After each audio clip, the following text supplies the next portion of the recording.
La drépanocytose, c'est une maladie du globule rouge du sang. Mais c'est une maladie héréditaire, donc qui se transmet de parents à enfants.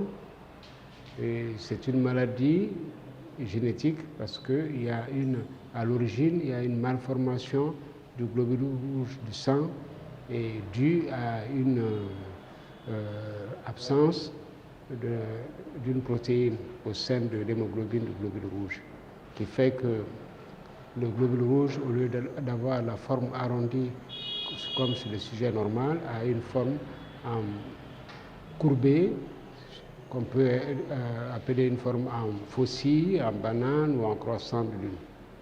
Alors, toutes les manifestations de la maladie découlent de cette malformation du globule rouge du sang.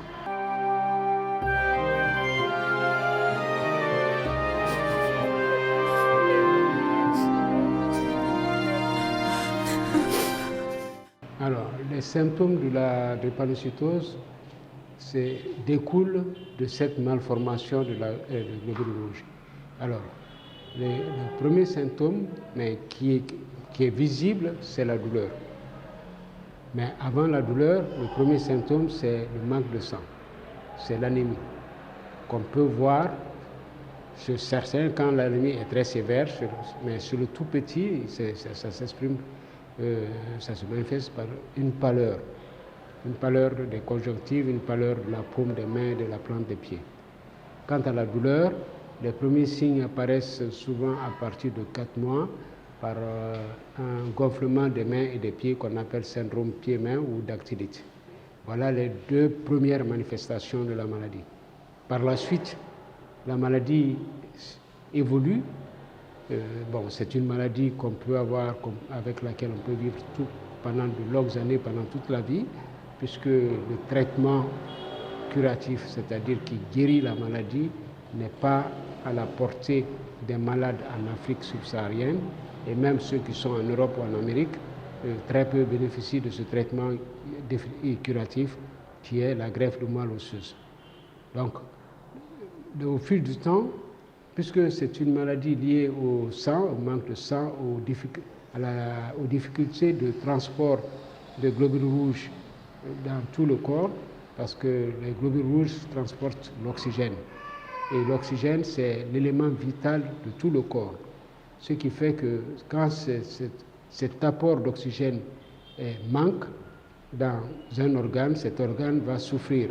Si ça manque aux os, les os vont faire mal. Si ça manque aux muscles, les muscles vont faire mal, ainsi de suite. Donc tout le corps peut être touché par la drépanocytose et donc il peut y avoir des complications dans tous les organes, que ce soit le cœur, le poumon, les reins, le cerveau, les os, ainsi de suite. Voilà, c'est une maladie en particulier qui touche l'Afrique subsaharienne, surtout les Noirs d'Afrique subsaharienne.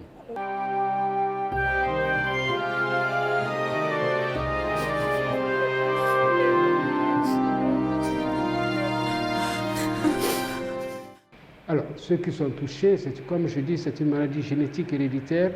Il y a 2 formes aussi de cette maladie. La forme des porteurs sains, c'est ceux qui ont la maladie dans leur corps, dans le sang, mais qui ne se rendent pas compte, qui ne souffrent pas de la maladie. Ce sont les porteurs sains. Et ceux-là sont très nombreux parce que malheureusement, s'ils ne sont pas dépistés, on ne peut pas savoir qui portent la maladie. Maintenant, les malades, c'est ceux qui ont en double dose le gène anormal S ou un S et un C. Donc, cela dépend du fait que l'enfant a reçu un gène anormal S d'un parent, S de l'autre parent, ou bien un S d'un des parents et un C de l'autre parent. Ce sont les 2 formes les plus fréquentes, dont la plus fréquente est la forme SS.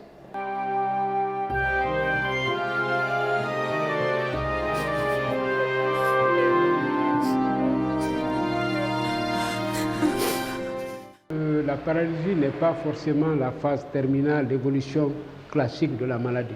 Ça, c'est si ça touche un organe comme les membres et que les membres ont été rongés, notamment la tête du fémur a été rongée et qu'il n'y a pas eu de traitement pour amener à réparer cela.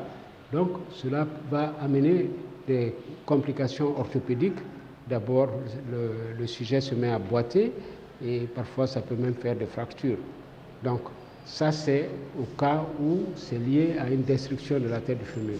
Mais si par exemple c'est lié à un accident vasculaire cérébral, comme ça peut arriver dans d'autres maladies aussi, donc ça peut entraîner la paralysie. Mais tout cela dépend de la régularité et de la qualité du suivi du malade. Donc c'est des complications qui peuvent être évitées si le malade est dépisté très tôt, s'il est suivi régulièrement, s'il prend ses médicaments régulièrement, s'il respecte les conditions de vie qui sont adaptées aux drépanocytaires.